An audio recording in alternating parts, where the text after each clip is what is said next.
also have stickers. So I had lots of stickers that I gave away, which is great. Stickers are, people love stickers for water bottles, and, you know, Nice and people cheap. had put stickers on the cars, and you know what I mean? So so I mean, stickers are like probably one of the best advertisement tools, you know? I like it. I've never done stickers, and now it's got me Yeah, I thinking mean, and particularly fun. like if you have, like, my stickers would say like "Just Breathe" and "Yoga's Therapy Tucson," and you know, Okay. so it kind of Yeah. had like something, you know, you could read it and like get something Get from something it. You out of know, it. it Yeah. wasn't just an Not just a advertisement that's logo. like, Okay. yeah. So, I like that.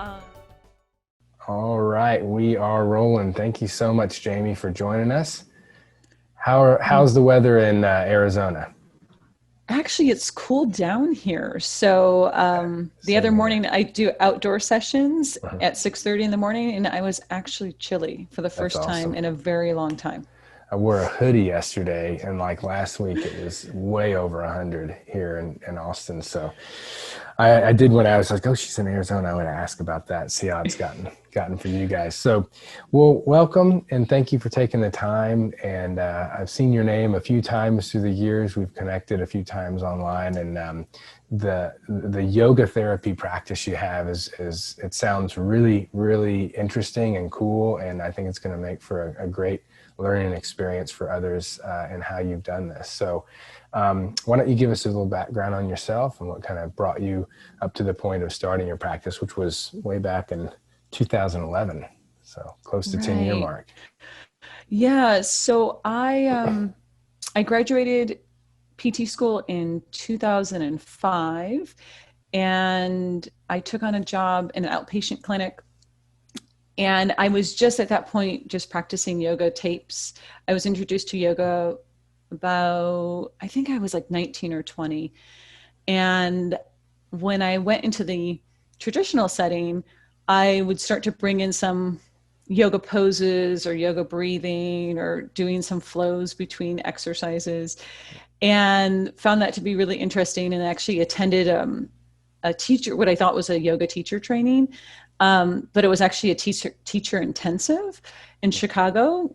And I got a little scared because everyone's doing handstands and, you know, these kind of gymnastics moves, which I have a background in gymnastics, but I was a little out of my comfort zone for sure. And actually at that training, unfortunately, I had watched someone get injured in the training, and it kind of spooked me a bit. So I was like, you know, I'm just going to keep doing physical therapy and apply a little bit of yoga.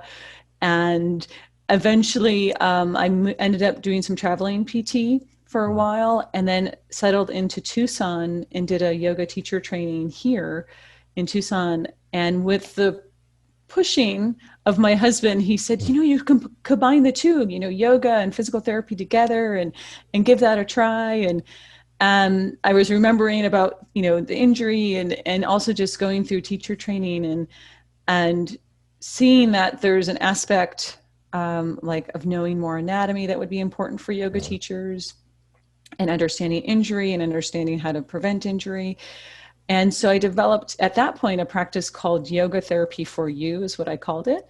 And I started out of my home, which I'm in right now, and would have people come to my home and would work with them on their poses, or if they have an injury, and how are they going to adapt their yoga practice for their injury.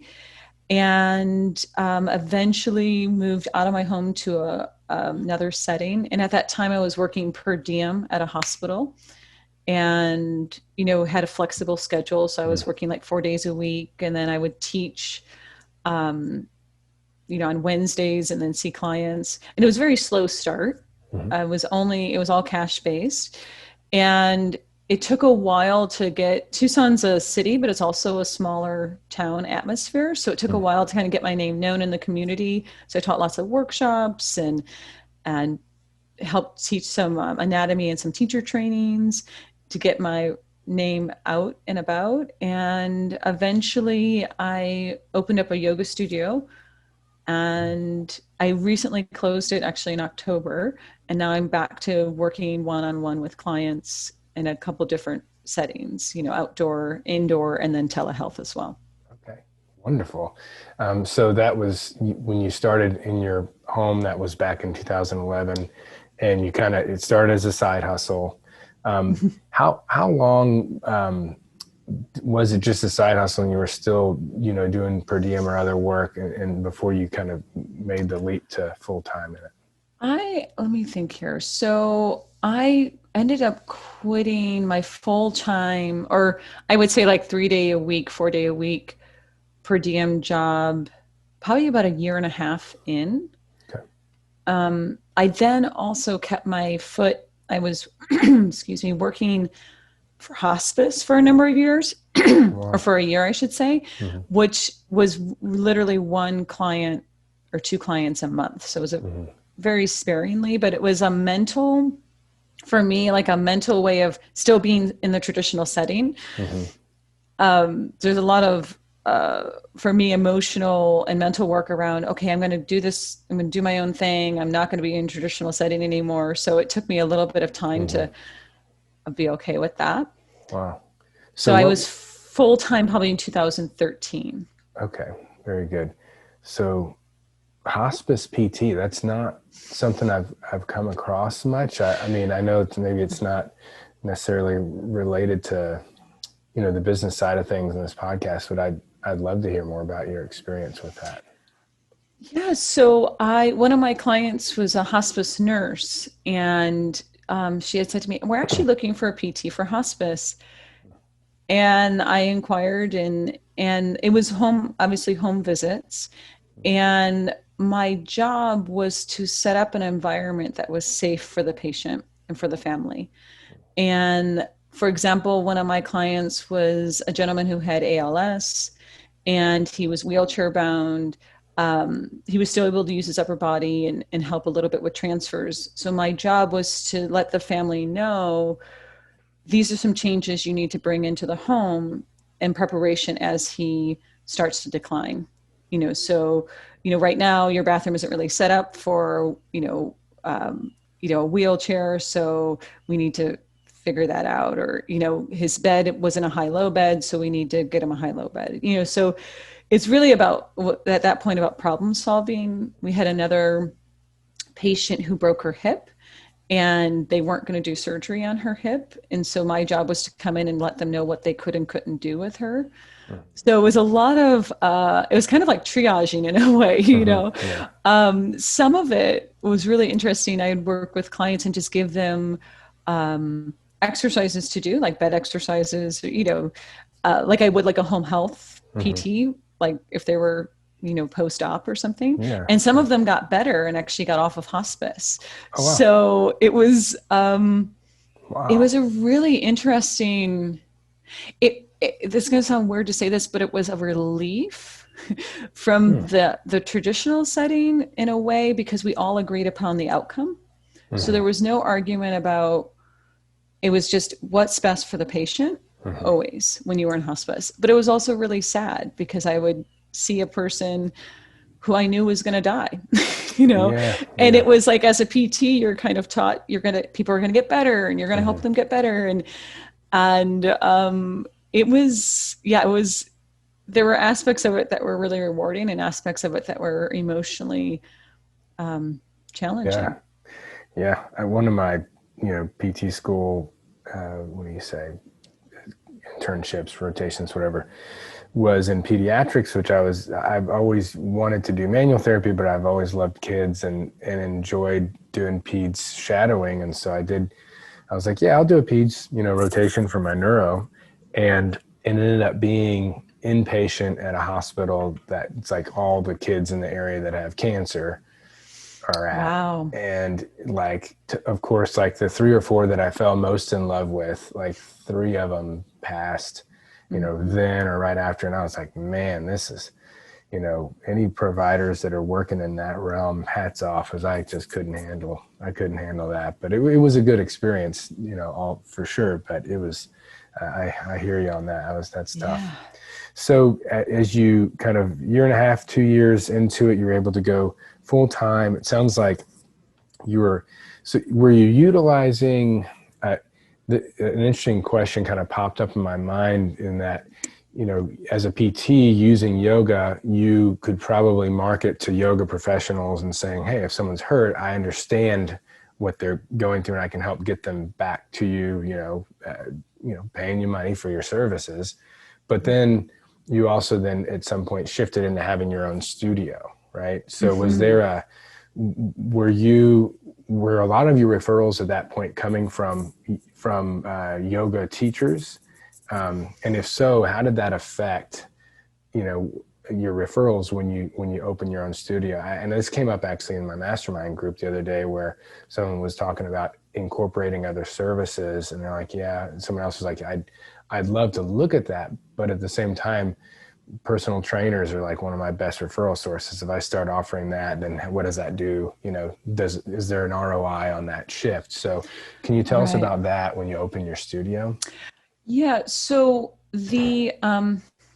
so my referrals were mostly, part of it was coming from my students. So I was teaching, like I said, like hip help workshops and yoga for happy back, and in different workshops at different studios in the community. And they were grateful to be able to, send people to me. I also get referrals from chiropractors, doctors, other physical therapists as well, where they say, the patient says, I want to go back to yoga. And I feel like in the sort of medical world, we think the thought about yoga is headstands. People are afraid their clients are going to be doing headstands and really deep back bends, so like there's this sort of fear that if I send them to a yoga class, they're going to be doing a headstand and they just had like, neck pain or fusion or something. Right. Yeah. So, when I ended up opening, I will say again, like that was a big push from my husband, who he kind of saw the potential, and he does construction for a living. So he's like, I'll build it for you. It will be great. Cool. It will be a great opportunity. So that's actually when I changed my business name from Yoga Therapy for You to Yoga is Therapy. And that, it didn't quite, I ran the studio for 5 years. It didn't quite work out the way I thought it would. So I can talk more about that for sure. But I will say that in our community, I did receive a lot of support from the studios, because they felt like when they had someone, like I taught a yoga for scoliosis class, and I have a yoga wall at the studio that would allow people to invert and create length in their spine. And it was great because they would come to a yoga class and say, I can't do this. I have scoliosis. Or do you have a class for scoliosis? And they say, oh, actually go to Yoga is Therapy. They have it. Cool. So I don't think in a way it changed my referral source. It definitely was a challenge, because the yoga community, at least in Tucson, has a really inexpensive price for classes. So you can get a really good class for $5 or $6. And my classes were more around $20 to $25. So that was a little bit of a challenge, because people were like, well, why would I pay, 4 or 5 times as much when I can go down the street and, receive a good class for this amount of money? So that was probably more of the challenge, was the community understanding the value of what Yoga is Therapy was offering. And the other studios, I think, were just like, great, there's someone I can safely send people to who just had back surgery or, shoulder issues or, so that's kind of how that happened. Worked out. So if you're looking at, let's say there's listeners who are really into the yoga or Pilates or, a service like that you can build a whole business around, or have a location providing that service, martial arts, whatever the case may be. Right. What lessons did you learn in doing that, that you could pass on to them, as far as, you're a therapist, but you're going to have this other component of your business, or maybe even that it requires bigger space or whatever. Like, what were the things you're like, man, I wish I'd have known that before I dove into this? Well, it's a lot of work. I think that's anything, right? But it's one thing to have your own practice. It's another thing to open your door to a larger space. Mm-hmm. So there was a point, actually, probably about a year or two into my opening the studio, that I felt like I was at a crossroads, that I either need to run the studio or find someone else to run it, because there's just so much that goes with it. Um, and I had an assistant, I had a business coach. Both of those things were really helpful for me. But it's almost like I needed someone who's going to be marketing, who's going to be responsible for making sure things were running well, while I also worked with my clients as well. So I think, like I talked to someone recently and they said, I want to open up this clinic and I want to rent to all these different people. And I said, you do realize you have to manage all those people that you're renting to? And they're like, no, no, no, no, no. They're going to be independent people. I said, yeah, but you still have to manage them, right? Yeah. So I think there was that aspect. I had teachers who rented from me, and they were great, really great teachers. They did a great job, very responsible. But it was like, running a bigger organization like that takes a lot more than you think it would take. Right. And so it's maybe making sure you have, like back then, maybe having a partner that was going to run the studio aspect, and I continue the private practice aspect. The expenses are a lot more than you think they are. Like when I Mm-hmm. first kind of looked at it, I was like, oh yeah, I can totally afford this. This will be fine. And then as I started running it, it was like, actually, this is, like, this is taking more than, not even energetically taking more, but financially Yeah. Yeah. taking more than I thought it would as well. So I think kind of going in, uh, with some capital underneath your belt, with Okay. some help, that you can call upon to help you in that process. I mean, I did it all by myself for like a year and a half, and was Yeah. about ready to pull my hair out, It's a lot. like, and I mean, because you want to be able to open the door and welcome people in, but when you're trying to do everything, it's a challenge, right? So I would almost even say, probably separating the two. I had the studio in the front and then my office in the back. So it was all in the same space, same entrance.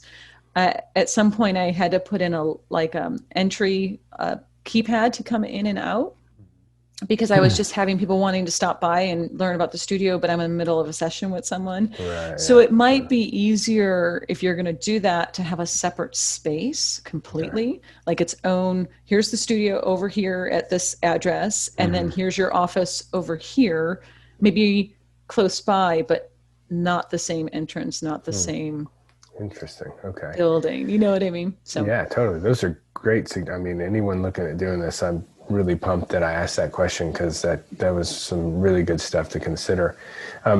Going back to the price differential of what you were offering versus others, who are offering quote unquote yoga, right? How did you, because obviously you were doing niche types of yoga, I think, and aimed at certain things, like, for instance, the scoliosis.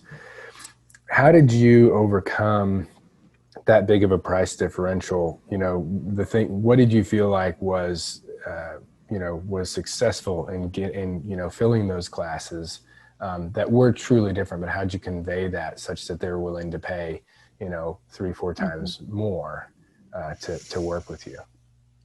well, part of it was being able to explain to them that what I'm offering is something specialized. I'm my doctorate in physical therapy. I, have this experience. I think making the classes also into series, like a class Mm-hmm. series. So 3 to 5 classes is kind of the magic number Yeah. of, and here's this series, you pay for the whole series, and this is what you get. Mm-hmm. Um, for me, the other aspect also is that the classes were small. And so yes, you can go to the $5 yoga, but there's going to be 50 people in that room, or Mm-hmm. 30 people in that room. So being able to say, hey, I am only offering a class, it's 10 people or it's 12 people. That I think that was also helpful as well. Mm-hmm. The other piece of it too is I really, I have people call me and, they leave me a voicemail on my phone that says, oh, I want to know how much your classes are. I looked at your website and it's way too much. And, so I call them back and say, hey, how much do you want to pay? Mm-hmm. I want to pay this much. Okay, great. So there's this studio, here's another studio. So I really made a point I want people to do yoga. I want people to practice. And I understand that I might be outside your price comfort range, and that's okay. But I do want you to still practice. So let me know what you want. And so I was really made a point to refer and to really keep people going after what they want. And it's okay if what they want wasn't exactly what I was offering, and that's okay as well. Right on. I like it. Right on. So that was kind of up till, you had that up till last October, about a year from now, you said. Yeah. And all along that time frame, what was working for actual, PT or yoga therapy clients, the one-on-one stuff that you were doing that was really your practice outside of the studio? Right. So so one of the things I did early on is I set up a newsletter. So I've been writing a newsletter since 2011 as well. And so I was a monthly newsletter for a period of time. I did that probably for 7 years. And then I started doing a quarterly newsletter. So one of the things that I would do is, of course, announce what's happening in the studio, but then also, of course, mention you can come and see me individually. I also did a fair amount of connections with other practitioners who are also doing cash-based practices. So I don't find like networking groups particularly helpful, but more like if someone comes and sees me, I'm like, well, who's your doctor? Or who's your physiatrist that you go to? And then, giving them information. I also wrote a book a couple of years ago as well. And so I give a copy of my book to the practitioners. Cool. So those referrals helped feed my individual sessions. Yeah. And also I find too, a lot of what I was doing was helping people pretty quickly. And so they'd be like, oh my gosh, I want my husband to come and see you. Or I want I want my neighbor to come and see you. So it was also a lot of referrals with clientele and having a good rapport with them and really giving them, I just feel like in our healthcare setting, there's not a lot of individualized care. And so to be able to be the only person in the room with, your client and be able to listen to them the whole time. If they need to tell their story about how they got injured, for the umpteenth time, you're there to support them in that. Yeah. That's huge. And so I think that it was more of like creating it on the inside versus like marketing it on the outside. Nice. Okay, great. So I just did an interview this morning. I'm not sure if it'll come out before or after this episode, but we were talking about a lot about email marketing. And so I'd love, as someone who had an email newsletter for, now 9+ years, what are some tips, that you would give to people who are wanting to get into that or improve a regular email newsletter that they're already doing? And we're talking email, or we're talking paper? No, email. Okay. MailChimp. Mm-hmm. Okay, yeah, great. So yeah, give us some pointers on things that you've seen work well in there. So one of the things is being consistent, right? So if you're going to do a monthly newsletter, do a monthly newsletter, do it every month, do it consistently. So, and let people know at the first of the month, you're going to get a newsletter from me. And, so that consistency is important for, to just keep people engaged and they're looking for it. Oh, I didn't hear from Jaimie yet. I will say one of the things that I recently got annoyed with is I'm on someone's newsletter feed and they sent the September newsletter out like on August 28th.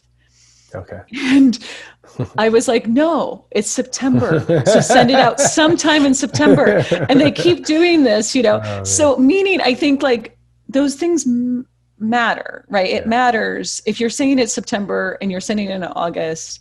I don't know. To me, like maybe I have OCD or something. I don't know. But communicating really clearly, I think, is really important. The feedback that I've gotten from a lot of my clients is when I write my newsletters, they're not just announcements. They're not just like, hey, check this out. This is what I'm doing. They're actually about my life a little bit. So I try to, when I share about maybe something I've learned in the last month, or something that, and share a little bit about, like, last month I celebrated my 8th month year, or my 8-year anniversary with my husband. And, getting married was a big deal for me, or, like just sharing a humanness of me.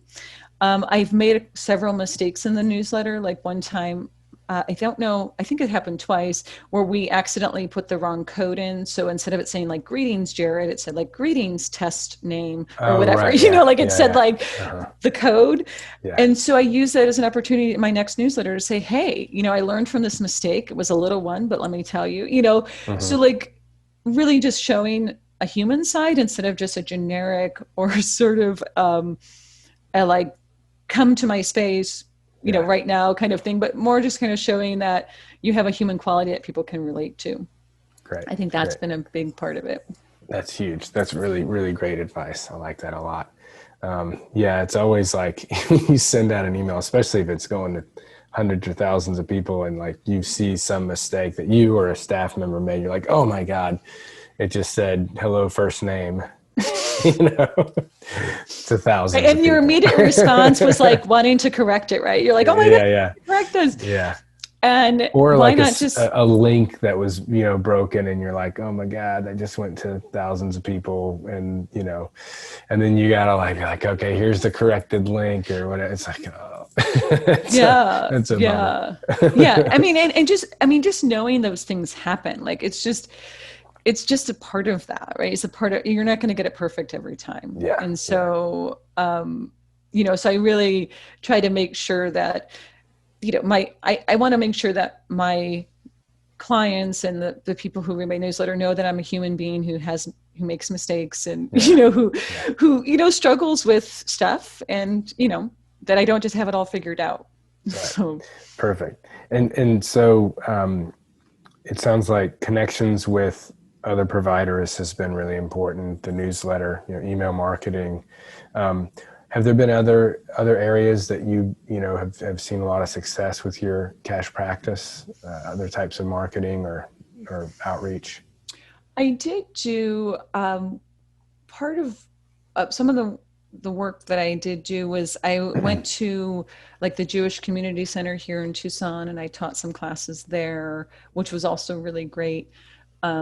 And then I work, like REI does like a free, you can do like a free night of show, teaching a class. So I did that a couple times, which was really good. And I have these little soccer balls that say yoga is therapy on them. And I, we'll bring those and give them away for free. Like we'll show people how to do self-massage, and then we'll do a yoga pose. And I also did that with Lululemon as well. So those were good to do. I wouldn't say doing them like all the time, but every once in a while, just like maybe once a quarter or once a year, as a way of just kind of reminding people like, hey, I'm here, and don't, and I'm not usually a huge proponent of offering like free. Like I made a point when I had the studio not to say like your first class is free, or your, like, I don't always think that that's always the best marketing way, but if you can get out in the community and have people, take away something, that I think is really an important piece, even if you don't like it. That's why I don't do it all the time, because I wasn't getting a lot of referrals, but it was getting my name out there in the community. So people like, they have the ball, and then they drive down the street and they see the sign, and then they, then they look on the website, so it's just like slowly leading people in the direction without putting in so much time that you start kind of wondering where everyone's at, kind of thing. Yeah. And then of course, having like a sign up for my newsletter at those events as well. I also have stickers. So I had lots of stickers that I gave away, which is great. People love stickers for water bottles, and, people had put stickers on the cars, and what I mean? So so I mean, stickers are like probably one of the best advertisement tools, I like it. I've never done stickers, and now it's got me. I mean, particularly like if you have like my stickers would say like just breathe and yoga's therapy Tucson, and so it kind of had like something, you could read it and like get something from it. It wasn't just an advertisement that's like, so I like that. I also, my husband at one point was involved in a brewery, so I advertised there as Cool. well, which was kind of cool because Brewery yoga people, nights. well, I didn't teach yoga at the brewery. I'm whatever, however you want to do, that's fine with me. I don't, but one of the thoughts I had was, here are people coming in who care about local, care about how things are made. They Mhm. probably care about how their care is as well. So I put like trifolds. I would just have a little trifold holder, and I did Mhm. get a few clients through putting my stuff at the brewery. That's So cool. Right on. yeah. So a lot of community outreach and some affordable branding exercises. That's perfect. How with most of my guests this time of year, or just this year, I've wanted to put at least a little focus in, how have things changed in 2020 for your practice, and what have you done to accommodate for this interesting pandemic and economic recession stuff Yeah. going on? So it's obviously, it changed a lot of things. So in October, I moved from the studio to an private office space shared with two Mm, other practitioners, a much smaller space. And it was a great transition until the pandemic came, and now I'm in this really small room that doesn't have a lot of ventilation, So I then changed my practice in March to telehealth, and I also do packages for my clients as well, so they can do a 4 or 6 session package. Um, and so me and my assistant would reach out and just check in with people and give them, hey, you can do telehealth, or we can wait until things clear up. Because at that point, we didn't really know what was going on. right. Yeah. So after the stay-at-home order was um, let up, I still continued telehealth, which honestly was a much easier transition than I thought it would be. I mean, there were, of course, the technological challenges. I don't use Zoom, Mm-hmm. but I gave people a variety of options. Like DocSeeMe is a Mm-hmm. free one that I've used with people. So when the stay-at-home order was lifted, I then offered outdoor sessions at the Cool. park, Yeah. and those were pretty well received. And then I recently moved to a little bit of a larger space that has more space, like more room. It also gives me an office and a treatment room. Cool. And so I am doing some indoor sessions as well. The space has a sink so people can wash their hands when they come in, and of course, having masks on. And I will say majority of my clients are doing the outdoor and the telehealth, and I have a few doing the indoor, but it's definitely changed my practice significantly. I mean, Mm-hmm. and I'm also, I guess I should also say, um, I tend not to be a very aggressive marketer. So I don't like to, I don't know. I like people to want to come to me because they're ready, not like making them want to come to me. So Mm-hmm. I've just kind of putting out announcements to my clients, but making sure there's not a lot of fear behind it. Like, these are the new regulations, or Mm-hmm. this is required, but more saying, hey, please wear a mask. And if you don't have one, I got one for you. And, just so I really was making a point in anything that I wrote to people to not have a lot of fear in what I Mm-hmm. was sharing with them. So Enough of that already happening. there's Yeah. plenty. And I think part of it too is, part of what I do with my clients is I give them a program, and their job is to do the program. And I think right now a lot of people are just overwhelmed. And so the idea of doing something more than what they're already doing is a lot. So Mm-hmm. I kind of can see that as well. Yeah. And I mean, not that I've been through a session, but I imagine that a yoga-based therapeutic approach would lend itself pretty well to telehealth, video-based, sessions, as compared to a lot of the other types of more hands-on therapy. Although, I don't know how much hands-on work you incorporate with it, but I think, yeah, for for a lot of businesses, it's just like, it's been heartbreaking to see when they don't have the option like we've had to go and say, oh, we can do at least part of what we do online and through a safe media. It's like, man, it's crazy to see. Like here in Austin, I'm sure it's the same everywhere. Just these iconic, places, restaurants and places around town that are shutting down after 60, 75 years, and it's just such a bummer. So I feel very blessed that we're in a field, that we can do a lot or all in some cases of what we do online. It's just really a blessing. So that's cool to hear that you were able to make that shift and you're still utilizing telehealth. And do you have any maybe pointers on, like, for those who are still doing that and maybe thinking of doing it, especially if there's a second wave, anything that you felt like was especially good for retaining your current clientele and keeping them from saying, no, I'll see you once this thing blows over? Yeah, I mean, I think a part of it is letting them know you're still available, like you're still there. I recently sent out a newsletter where I was announcing, a free offering that I was doing.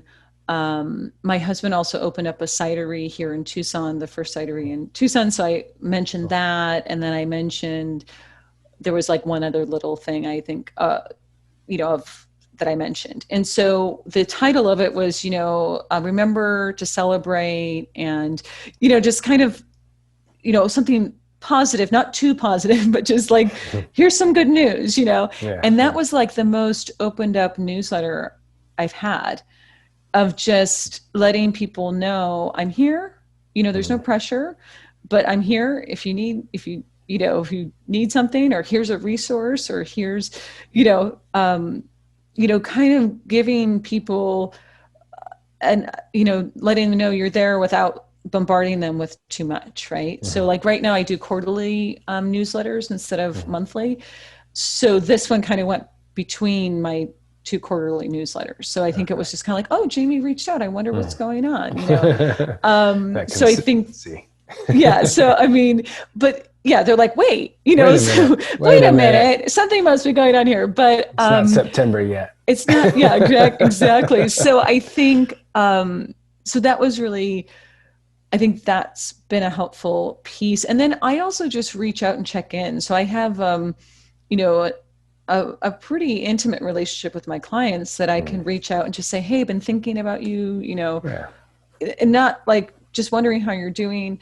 One of the things that I do that I think would be helpful about what I do at my sessions, actually, all of my clients, I take photos of them if they allow me to, of not just on their phone, but I take a photo and then I make them a customized handout with their photo and then specialized instructions for them.